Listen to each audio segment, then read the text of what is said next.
Good morning all of you. Good morning sir. Good morning sir. Good morning. थोड़ा सा late हो गए और थोड़ा सा लेट क्या। Very good morning. Good morning sir. 10 minute late हो गया। 10 मिनट लेट हो गए, नेटवर्क की प्रॉब्लम है, ये मौसम ऐसा ही चल रहा है ना, थोड़ा सा लेट हो गया। चलो कोई ना, कवर करेंगे उस चीज को। अच्छा, इससे पहले वाले वीडियो में, इससे पहले वाले लेक्चर में क्या पढ़ रहे थे हम? इलेक्ट्रॉनिक विन्यास, यही चल रहा था ना, इलेक्ट्रॉनिक विन्यास। एक टॉपिक करवाना मेरे को अभी, और वो टॉपिक कौन सा है? संयोजकता। अब आप पहले ही टाइम बहुत ज्यादा निकल चुका है, अब आप सब अपनी आवाज को म्यूट करके शांति से पढ़ोगे। अब बीच में आवाज कोई नहीं खोलेगा।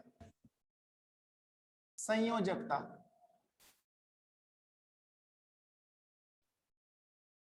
हेडिंग है संयोजकता। ध्यान से पढ़ना वरना समझ में नहीं आएगा टॉपिक। संयोजकता, और अंग्रेजी में बोलते हैं वैलेंसी, इंग्लिश में इसको बोला जाता है वैलेंसी। देखो संयोजकता किसे कहते हैं, पहले नाम को समझो आप। संयोजकता का मतलब होता है संयोजकता, जुड़ना, किसी भी चीज का संयोजन होना। अब संयोजन किस चीज का संयोजन होगा? अगर कोई भी दो तत्व मिलकर आपस में कोई यौगिक बनाएंगे। किसी भी यौगिक की बात कर लो आप, तो कोई सा भी यौगिक उठा लो। यौगिक किसे कहते हैं? जो दो या दो से अधिक तत्वों से मिलकर बना होता है, उसे यौगिक बोलते हैं ना। जो दो या दो से अधिक तत्वों से मिलकर बना होता है। अब यौगिक के अंदर जो तत्व आ रहे हैं ना, यौगिक के अंदर जो तत्व आ रहे हैं, वो तत्व आपस में कैसे जुड़ रहे हैं, वो संयोजकता होती है। या उन तत्वों को जुड़ने के लिए कितने इलेक्ट्रॉनों की जरूरत होती है, वो होती है संयोजकता। अब इसको पहले तो ढंग से समझना। देखो पहले मैं समझाता हूं इसका मतलब बिल्कुल नॉर्मल तरीके से। चलो बात करते हैं एक साइंटिस्ट की जिसका नाम है लुईस। एक साइंटिस्ट है जिसका है क्या था, एक साइंटिस्ट था जिसका नाम था लुईस। अब लुईस ने ही संयोजकता को ढंग से समझाया था, या ऐसे समझ लो लुईस ने ही संयोजकता को क्या किया था, एक्सप्लेन किया था। सबसे सफल साइंटिस्ट है लुईस केमिस्ट्री का, और इसने बहुत सारी चीजें, ये इलेक्ट्रॉनिक विन्यास, फॉर्मूले बनाना, यौगिक, एटम, ये सब लुईस ने सिखाया था, सब लुईस का सिखाया हुआ है। अब लुईस क्या बोलता है? लुईस ये कहता है कि अगर आपको कोई यौगिक बनाना है, ध्यान देना सभी, थोड़ा सा भी ध्यान भटका लोगे ना संयोजकता समझ में नहीं आएगी। तो लुईस ये कहता है कि अगर आपको कोई यौगिक बनाना है, तो यौगिक में जो तत्वों को आप काम में ले रहे हो, यौगिक को जो तत्वों को आप काम में ले रहे हो, उन तत्वों का अष्टक पूरा होना चाहिए। उन तत्वों का अष्टक क्या होना चाहिए? पूर्ण होना चाहिए, अष्टक पूर्ण। अब देखो जैसे मैं एग्जांपल ले लू यौगिक का, कोई भी यौगिक ले लो, मान लो जैसे NaCl है, H2O है, HCl है, CO2 है, ये सब यौगिक है। ये सारे के सारे क्या है? यौगिक है। NaCl यौगिक है, H2O यौगिक है, HCl यौगिक है, और CO2 भी यौगिक है। क्यों? यौगिक को आप कैसे पहचानोगे? यौगिक को आप ऐसे पहचानोगे क्योंकि यौगिक में दो या दो से ज्यादा क्या आते हैं? तत्व आते हैं। जहां पर भी दो तत्व नजर आएंगे समझ लेना यौगिक है, समझ लेना यौगिक है। यहाँ पर दो तत्व है ना, एक तो सोडियम, एक क्लोरीन। यहाँ पर भी दो तत्व है, हाइड्रोजन और ऑक्सीजन। यहाँ पर भी दो तत्व है, हाइड्रोजन और क्लोरीन। यहाँ पर कार्बन और ऑक्सीजन। जिस फॉर्मूले के अंदर अगर कोई भी फॉर्मूला नजर आए ना, आपका कोई भी सूत्र नजर आए आपको, तो समझ लेना वो सूत्र ही यौगिक है, क्योंकि उस यौगिक का निर्माण हुआ है दो या दो से ज्यादा तत्वों से, दो या दो से ज्यादा तत्वों से। अब देखो लुईस क्या कहता है? लुईस ये कहता है कि अगर कोई भी यौगिक बनाना हो, जैसे मान लो ये ले लो, ये ले लो, ये ले लो, कोई सा भी यौगिक ले लो, अगर कोई यौगिक बनाना है तो उस यौगिक में जो तत्व काम में आ रहे हैं, चलो एक एग्जांपल उठा लो, NaCl ले लो, एक Na और एक Cl। NaCl किससे बना हुआ है?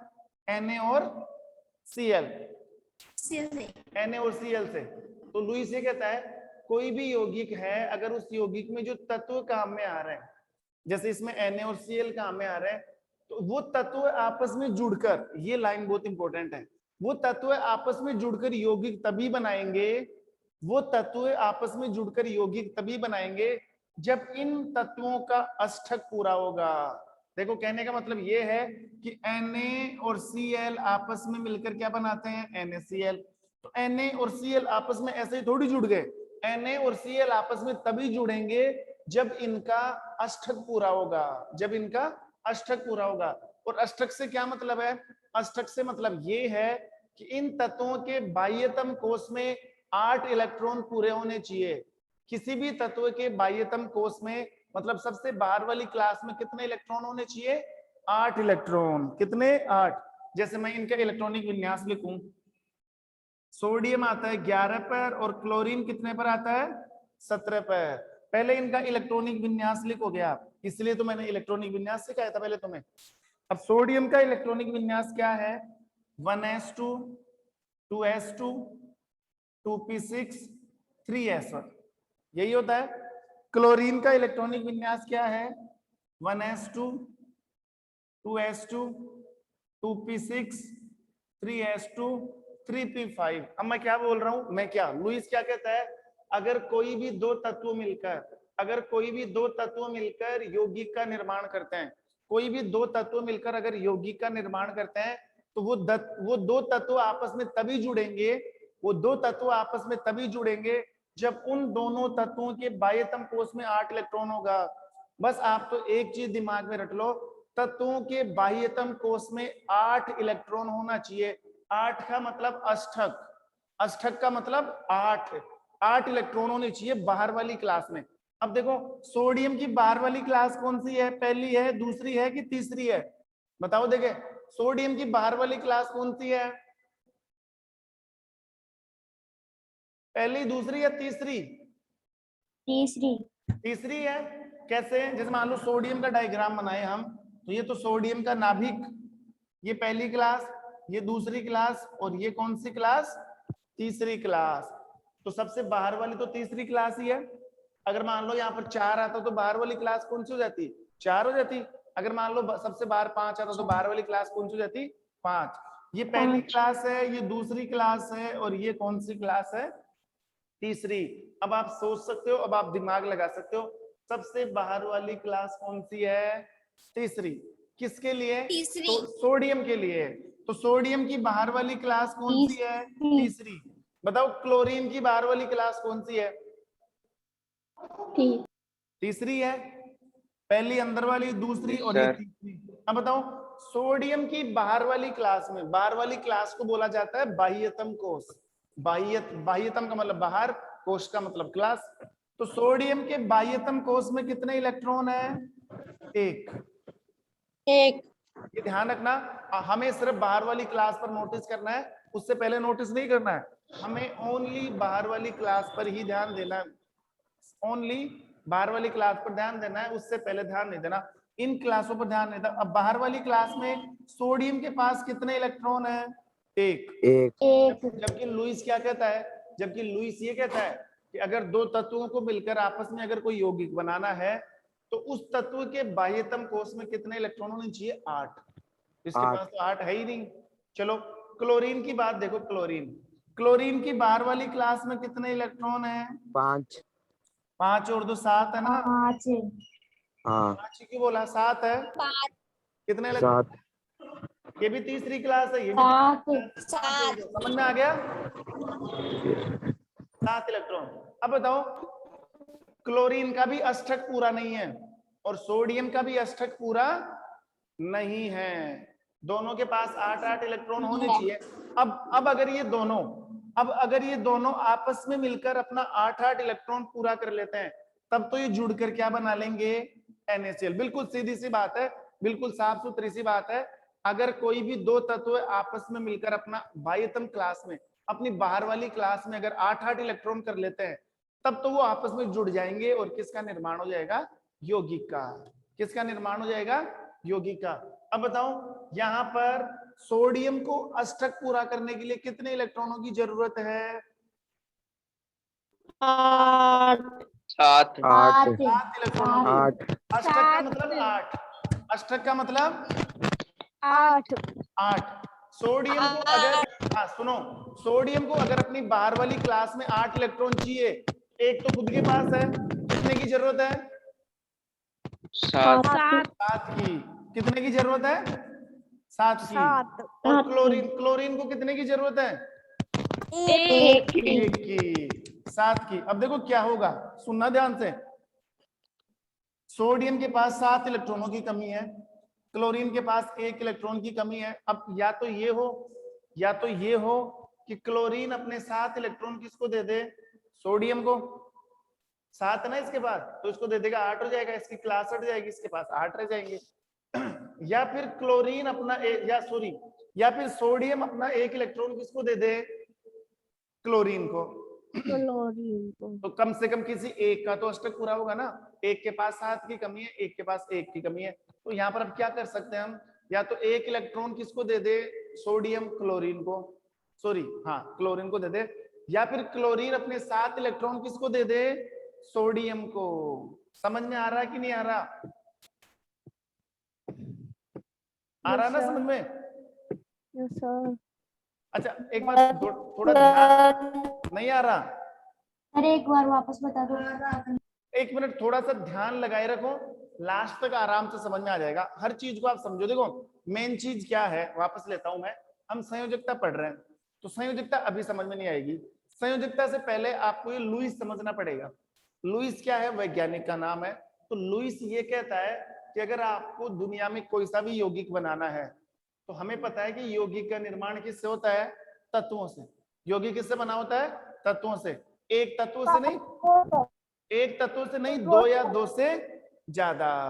अब लुईस ये कहता है कि अगर 2 या 2 से अधिक तत्व आपस में मिलकर यौगिक बनाते हैं, 2 या 2 से अधिक तत्व आपस में मिलकर अगर यौगिक बनाते हैं ना, यौगिक बनाते हैं, जैसे ये 2 तत्व है, अगर इन दोनों को आपस में मिलकर NaCl बनाना है, तो फिर इन दोनों की बाहर वाली क्लास में कितने कितने इलेक्ट्रॉन होने चाहिए, 8 इलेक्ट्रॉन। दोनों का अष्टक पूरा होना चाहिए, किसी एक का अष्टक नहीं, दोनों का अष्टक पूरा होना चाहिए। दोनों ने अपना अष्टक पूरा कर लिया ना, तब तो वो जुड़कर क्या बना लेंगे बताओ, यौगिक। देखो तत्व क्या बना रहे हैं, यौगिक। तत्व यौगिक बना रहे हैं कि नहीं बना रहे? लेकिन तत्व यौगिक तभी बनाएंगे जब इन तत्वों का क्या पूरा होगा, अष्टक। जब इन तत्वों का क्या पूरा होगा, अष्टक। अब आप कोई सा भी यौगिक उठा लो, ये ले लो, ये ले लो, ये ले लो, जैसे CO2 है। अब CO2 में कौन कौन आ रहा है, एक तो कार्बन आ रहा है, एक ऑक्सीजन आ रहा है। तो कार्बन और ऑक्सीजन आपस में तभी जुड़ेंगे जब इन दोनों की बाहर वाली क्लास में कितने इलेक्ट्रॉन होंगे, 8 इलेक्ट्रॉन। कितने कितने इलेक्ट्रॉन होंगे, 8 इलेक्ट्रॉन। तो मैंने इन चारों में से एक एग्जांपल ले लिया, इसका NaCl का ले लिया। अब पहले तो ये चेक करो, सबसे पहले हमारा काम ये है कि इन दोनों के बाह्यतम कोश में कितने इलेक्ट्रॉन आ रहे हैं। जैसे सोडियम की बाहर वाली क्लास में कितने इलेक्ट्रॉन है, क्लोरीन की बाहर वाली क्लास में कितने इलेक्ट्रॉन है। फिर हम चेक करेंगे कितने की कमी चल रही है। तो इलेक्ट्रॉनों का पता कैसे लगेगा, इलेक्ट्रॉनिक विन्यास लिखने से। ये इलेक्ट्रॉनिक विन्यास लिखना सीख लिया सबने, 1s2 2s2 2p6 3s1। तो यहां से पता लगा कि सोडियम की बाहर वाली क्लास तो तीसरी है, और तीसरी में कितने इलेक्ट्रॉन आ रहे हैं, 1।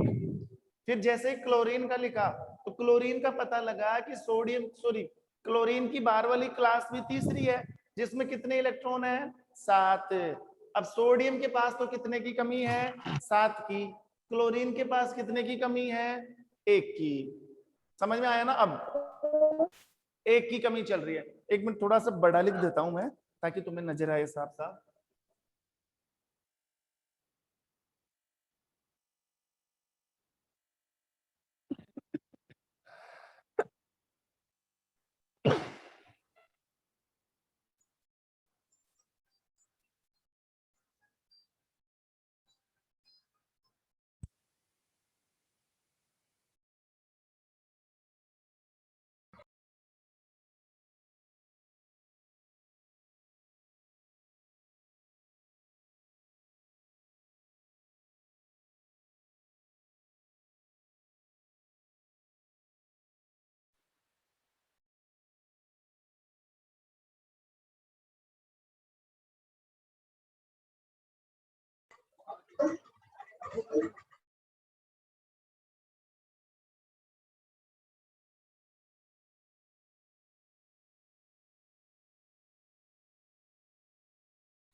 आवाज आ रही ना, आवाज?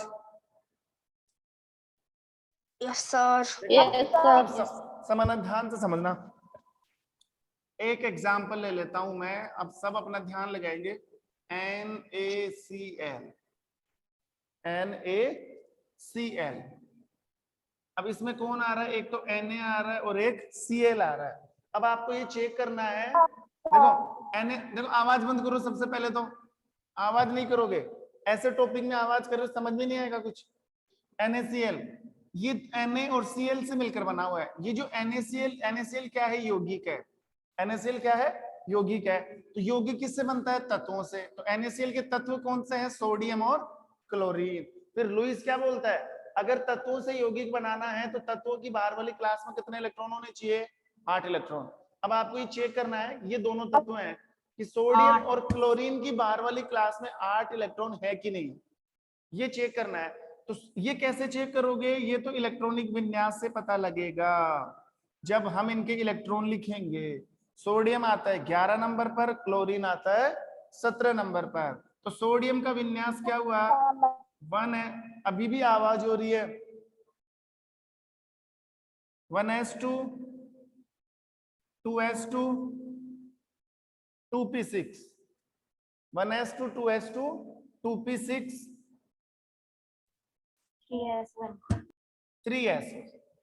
3s1 इधर 1s2 2s2 2p6 3s2 3p5 3p5। बताओ सोडियम की बाहर वाली क्लास कौन सी है? 3s1 तीसरी। सोडियम की बाहर वाली क्लास कौन सी है? तीसरी। 3s1 और क्लोरीन की बाहर वाली क्लास कौन सी है? 3p5 दोनों ही है, तीसरी। एस वैस मत देखो, क्लास का मतलब होता है 1 2 3 से, एस पी इनसे नहीं होता है। 1 2 3 से मतलब होता है क्लास का। सोडियम की बाहर वाली क्लास तीसरी है, क्लोरीन की बाहर वाली क्लास भी कौन सी है? तीसरी है। बाहर वाली क्लास कैसे?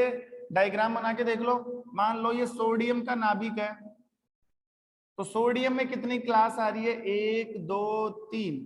ये सोडियम की पहली क्लास, ये सोडियम की दूसरी क्लास, ये सोडियम की तीसरी क्लास। ये सोडियम है, ऐसे मान लो ये क्या है? सोडियम। ऐसा कैसा ही डायग्राम बना लो किसका? क्लोरीन का। तो क्लोरीन के पास भी कितनी क्लास आ रही है? क्लोरीन के पास 1 2 और 3। ये क्लोरीन की पहली क्लास, दूसरी क्लास, और ये क्लोरीन की कौन सी क्लास हो गई? तीसरी क्लास। तो बाहर वाली क्लास तो 1 2 3, 1 2 3। बाहर वाली क्लास पहली को मानोगे कि तीसरी को मानोगे? तीसरी को। बाहर ये अंदर है, अंदर से हम बाहर आ रहे हैं, अंदर से बाहर आ रहे हैं, तो बाहर वाली क्लास तो तीसरी है। बाहर वाली क्लास कौन सी है? तीसरी। अब जो बाहर वाली क्लास है उसमें क्या पूरा होना चाहिए तत्वों का? अष्टक। 8 इलेक्ट्रॉन। देखो यहाँ पर तो 8 इलेक्ट्रॉन नहीं है, यहाँ पर तो 1 इलेक्ट्रॉन ही है। यहाँ पर कितने हैं? 2 और 5 कितने होते हैं? 7 तो सोडियम के पास कितने इलेक्ट्रॉनों की कमी चल रही है? 7 की। 8 में 8 इलेक्ट्रॉन पूरे करने ना इसको। 8 में से इसके पास 1 ही है, तो कितने की कमी है? 7 की। यहाँ पर कितने की कमी है? 1 की। अब देखो अब क्या होगा? अब यहाँ से हमारे पास 2 ऑप्शन है। क्लोरीन को 1 इलेक्ट्रॉन चाहिए, तो क्लोरीन 1 इलेक्ट्रॉन किससे ले सकता है? सोडियम से। और सोडियम को 7 इलेक्ट्रॉन चाहिए, तो सोडियम 7 इलेक्ट्रॉन किससे ले सकता है? क्लोरीन से। या तो सोडियम अपना 1 इलेक्ट्रॉन क्लोरीन को दे दे, ताकि ये 5 की जगह 6 हो जाए। 6 और 2 कितने हो जाएंगे? यहाँ पर 8 हो जाएंगे। या फिर क्या हो? क्लोरीन अपने 7 इलेक्ट्रॉन किसको दे दे? सोडियम को। किसको दे दे? सोडियम को। तो सोडियम के पास 1 तो है, 7 ही जाएंगे, 8 पूरा हो जाएगा। अब देखो, सोचो सोडियम इलेक्ट्रॉन देगा कि क्लोरीन देगा? सोडियम अपना 1 इलेक्ट्रॉन देगा कि क्लोरीन 7 इलेक्ट्रॉन देगा? सोडियम देगा। क्यों? देखो 1 इलेक्ट्रॉन को लेना संभव है। सोडियम के अंदर, ये समझना ध्यान से, सोडियम के अंदर इतनी हिम्मत नहीं है कि क्लोरीन से 7 इलेक्ट्रॉन निकाल रहे। इलेक्ट्रॉन देखो, इलेक्ट्रॉन इन कक्षाओं के अंदर चलते हैं। ये मान लो सोडियम है, तो सोडियम की पहली कक्षा में कितने इलेक्ट्रॉन है? 2। ये सोडियम की पहली कक्षा है ना, पहली कक्षा। और पहली कक्षा में कितने इलेक्ट्रॉन है? 2 इलेक्ट्रॉन। इलेक्ट्रॉनों को मैं क्रॉस से बता रहा हूं, ऐसे 1, फिर दूसरी कक्षा में कितने इलेक्ट्रॉन है? 8। 1 2 3 4 5 6 7 और 8 है। तीसरी क्लास, ये तीसरी क्लास आ गई, 1 इलेक्ट्रॉन है। अब सोचो, ये जो इलेक्ट्रॉन है जो कक्षाओं में घूमते हैं, इलेक्ट्रॉनों पर हमेशा एक बल लगता है। किसका बल लगता है? नाभिक का, प्रोटॉनों का बल लगता है। इलेक्ट्रॉनों को कौन खींच के रखता है? हमेशा प्रोटॉन। तो एक इलेक्ट्रॉन को तो निकाल सकते हैं हम, एक इलेक्ट्रॉन को तो निकाल सकते हैं। 7 इलेक्ट्रॉनों को निकालने के लिए बहुत ज्यादा पावर की जरूरत है। तो देखो, सोडियम को चाहिए 7 इलेक्ट्रॉन, सॉरी कितने इलेक्ट्रॉन चाहिए सोडियम को? 7। क्या सोडियम 7 इलेक्ट्रॉन निकाल लेगा क्या क्लोरीन से? निकाल लेगा? नहीं निकाल सकता, क्योंकि इलेक्ट्रॉनों पर फोर्स लगता है। एक तो आप एक लड़के को ही खींच कर लाओ, एक आप 7 लड़कों को खींचो तो ज्यादा जोर आएगा ना। 7 लड़कों को खींचना संभव नहीं है, एक को खींचा जा सकता है। तो यहाँ पर समझदारी इसी में ही है। समझदारी किसमें? कि सोडियम चुपचाप अपना एक इलेक्ट्रॉन किसको दे दे?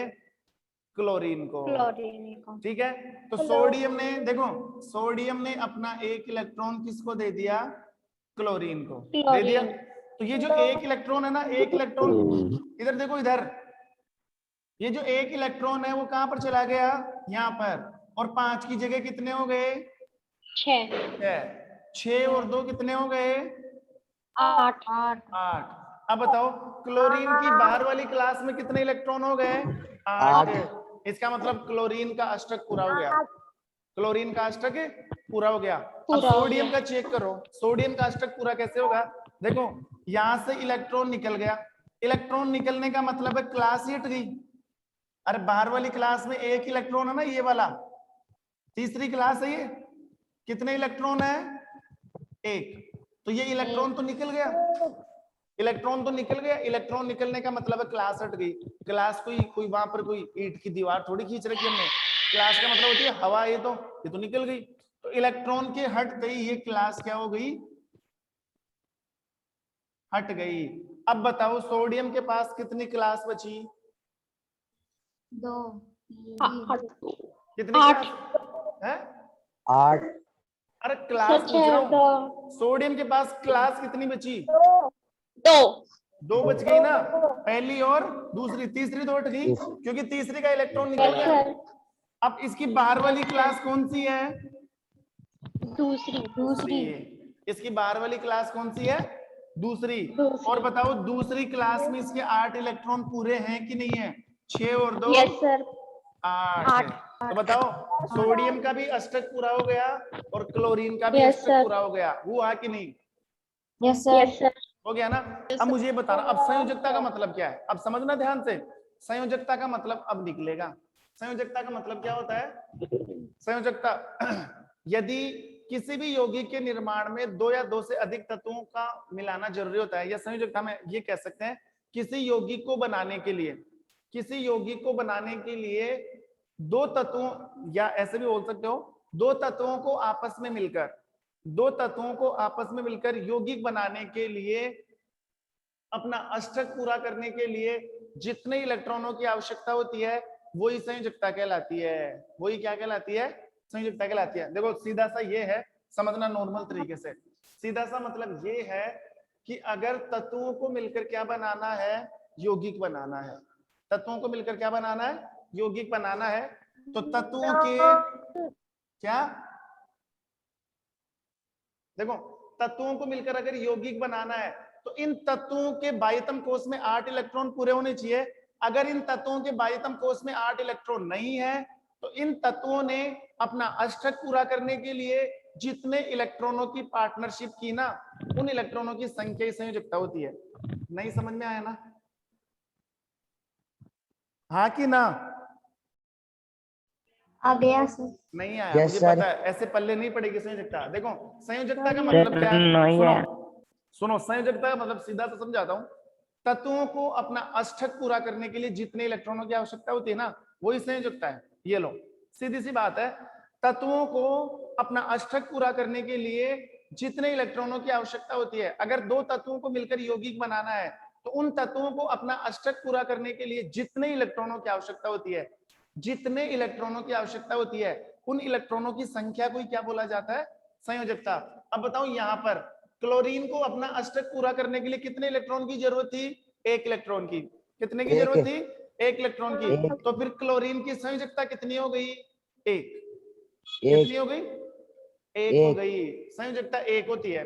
अब यहाँ पर सोडियम ने कितने इलेक्ट्रॉन दिए? सोडियम ने 1 ही तो दिया था। एक सर, एक दिया। देखो, सोडियम ने 1 इलेक्ट्रॉन दिया और क्लोरीन ने भी 1 इलेक्ट्रॉन लिया। तो सोडियम की संयोजकता भी, जो जितने इलेक्ट्रॉन देगा ना, आपस में जितने इलेक्ट्रॉनों की लेन देन होगी, आपस में जितने इलेक्ट्रॉनों की पार्टनरशिप होगी, वही संयोजकता होती है। बस आप तो इतना दिमाग में डाल लो, कौन कितने इलेक्ट्रॉन दे रहा है और कौन कितने इलेक्ट्रॉन ले रहा है। वो जो लेन देन हो रही ना इलेक्ट्रॉनों की, समझ में आ रही बात? लेन देन हो रही है इलेक्ट्रॉनों की, वो लेन देन ही क्या होती है? संयोजकता होती है। वो लेन देन ही क्या होती है? संयोजकता। अब आप लोग जवाब देना, यहां पर सोडियम ने कितने इलेक्ट्रॉन दिए? एक इलेक्ट्रॉन। क्लोरीन ने कितने इलेक्ट्रॉन लिए? एक। एक इलेक्ट्रॉन। एक। तो दोनों की संयोजकता 1 है। सोडियम की संयोजकता भी 1 होती है और क्लोरीन की संयोजकता भी कितनी होती है? 1 होती है। ये संयोजकता का मतलब होता है। अब आराम से समझना, संयोजकता की एक नहीं दो परिभाषा है। संयोजकता की एक नहीं कितनी डेफिनेशन है? दो। पहली डेफिनेशन तो ये है, पहली डेफिनेशन तो ये है, अगर 2 या 2 से अधिक तत्व है आपस में मिलकर यौगिक बनाते हैं, तो उन तत्वों को यौगिक बनाने के लिए या उन तत्वों को अपने अपने बाह्यतम कोष में अष्टक पूरा करने के लिए जितने इलेक्ट्रॉनों की आवश्यकता होती है, वो इलेक्ट्रॉनों की संख्या ही क्या कहलाती है? संयोजकता। क्या कहलाती है? संयोजकता। दूसरी परिभाषा क्या होती है? दूसरी परिभाषा ये होती है, किसी तत्व के बाह्यतम कोष में उपस्थित इलेक्ट्रॉनों की संख्या, किसी तत्व के बाह्यतम कोष में उपस्थित इलेक्ट्रॉनों की संख्या क्या कहलाती है? संयोजकता कहलाती है। क्या कहलाती है? संयोजकता कहलाती है। अब मुझे बताना ईमानदारी से, ये चीज समझ में आई कि नहीं आई? यस सर, आ गई। झूठ नहीं बोलना है। सबको सबको समझ में नहीं आई होगी? सर आ गई। सबको? सर समझ में नहीं आया। हाँ? सर नहीं आए समझ में। सर समझ में नहीं आया। किसको? सर नहीं मैडम। कोई बात नहीं, अभी तक हमने संयोजकता निकाली नहीं। इस पूरे पीरियड में देख लो, मैं सिर्फ संयोजकता का मतलब समझा रहा था। देखो वापस देखो एक बार, संयोजकता का मतलब होता है इलेक्ट्रॉनों की संख्या। संयोजकता का मतलब, अब देखो, संयोजकता का मतलब होता है इलेक्ट्रॉनों की संख्या। कौन से इलेक्ट्रॉन? वही इलेक्ट्रॉन जो अष्टक को पूरा करने के काम में आएंगे। मान लो कोई तत्व है जिसके पास अष्टक पूरा नहीं हो रहा है, तो वो तत्व अपना अष्टक पूरा करने के लिए जितने इलेक्ट्रॉन लेगा या जितने इलेक्ट्रॉन देगा, वही संयोजकता होती है। मान लो मुझे मेरा अष्टक पूरा करना है, मेरे पास 6 इलेक्ट्रॉन है, तो बताओ मेरी संयोजकता कितनी हुई? 2 हो गई ना? अरे यस आप सर। अपने दिमाग में ये डाल लो, आपको 2 चीजें याद रखनी है, बस 2 चीजें। एक तो बाह्यतम कोष यानी कि बाहर वाली क्लास, और एक अष्टक पूरा है कि नहीं है। पहले आप चेक करोगे बाहर वाली क्लास में कितने इलेक्ट्रॉन है। दूसरी बात आप ये चेक करोगे कि इनका अष्टक पूरा है कि नहीं है। अगर अष्टक पूरा है तो कोई जरूरत ही नहीं है, संयोजकता 0 होती है। जिसका अष्टक पहले से ही पूरा होते है ना, उसकी संयोजकता कितनी होती है? 0। कितनी? 0। 0। चलो ठीक है, अभी जो भी इसका मैटर बच गया ना, वो हम नेक्स्ट क्लास में क्लियर करेंगे। इतना इतना नॉलेज तो तुम्हारे पास में आया ही ना। आगे वाली क्लास में ये संयोजकता वाला टॉपिक बिल्कुल आपका पूरा का पूरा क्या हो जाएगा? क्लियर हो जाएगा। ठीक है, मिलते हैं नेक्स्ट क्लास में। सर, हाँ सर हाँ, 3rd चैप्टर के नोट्स कब भेजोगे? एक साथ भेजूंगा, एक साथ। ठीक है, Have a nice day, sir. Thank you, have a nice day.